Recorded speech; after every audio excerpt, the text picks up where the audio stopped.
কুরবানি তো এখন আর আল্লাহর ইবাদত নেই, হয়ে গেছে লোক দেখানোর মহড়া। কার কত টাকা আছে সেটা জাহির করার প্রতিযোগিতা। আল্লাহ মাফ করুন। এই ব্যাপারী, তোমাদের এই হাটের সবচেয়ে বড় আর সেরা গরু কোনটা? দামের চিন্তা করতে হবে না। শেখ সাহেব, আসসালামু আলাইকুম। এই হাটের সেরা বলতে একটাই, ওই যে দেখেন সাদা শার্টটা। এমন গরুই তল্লাটার দ্বিতীয়টা নেই, একেবারে রাজকীয় জিনিস। বাবা, গরুটা তো জোস, এটাই নিয়ে নাও, পুরো গ্রামে হইচই পড়ে যাবে। দাম কত? এক দর বলো। আনোয়ার শেখ দর কষাকষি পছন্দ করে না।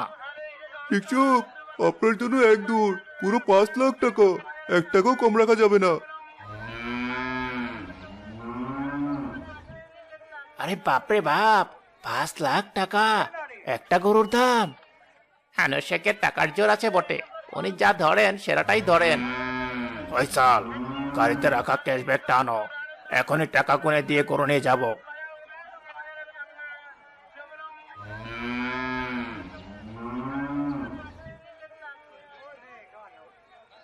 এই নাও ব্যাপারী, 1 টাকাও কম নেই, ভালো করে গুনে নাও।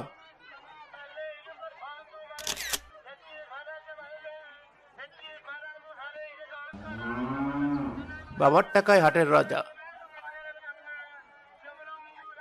দেখলেন চাচা, নগদ 5 লাখ, একেবারে সিনেমার মতো ঘটনা। আমি টাকার খেলা দেখছি তারেক, কুরবানির মহত্ব দেখছি না। দেখলে তো পাওয়ার, আমার বাবার টাকার কাছে ওই ছোট কাকা টিকতে পারবে? ওনার তো দৌড় ওই কোল্ড স্টোরেজের আলু পটল পর্যন্তই। এবার দেখবো উনি কি কিনে আনেন। হাটের সেরা গরু তো আমাদের বাড়িতে বাধা থাকবে। এই কথাগুলো ভিড়ের মধ্যে থাকা আকবর শেখের এক বিশ্বস্ত কর্মচারীর কানে যায়। সে নীরবে ভিড় থেকে বেরিয়ে দ্রুত বাড়ির দিকে রওনা দেয়।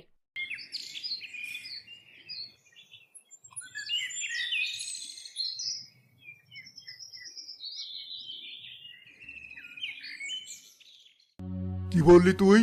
হাটের মাঝখানে দাঁড়িয়ে বড় ভাই 5 লাখ টাকার গরু কিনেছে, আর আমার নামে সবার সামনে ঠাট্টা মশকরা করেছে, বলেছে আবার দৌড় নাকি আলো পটল পর্যন্ত। জি মালিক, ফয়সাল সাহেব তার বন্ধুদের কাছে বলেছিলেন আপনার নাকি ওনাদের সমান টাকা নেই। হাটের সবাই বলাবলি করছে আনোয়ার শেখ এই গ্রামের আসল রাজা। রাজা? আমি ওকে দেখাবো রাজা কে। আমার টাকার জোর কি ওর চেয়ে কম? আমার কোল্ড স্টোরেজের 1 মাসের লাভ ওর পুরো আড়তের চেয়ে বেশি। আমি এতদিন চুপ ছিলাম দেখে আমাকে দুর্বল ভেবেছে। তুমি শান্ত হও, মাথা গরম করে কোনো সিদ্ধান্ত নিও না। কুরবানি তো আল্লাহর জন্য, এখানে মানুষের সাথে প্রতিযোগিতা করে কি লাভ?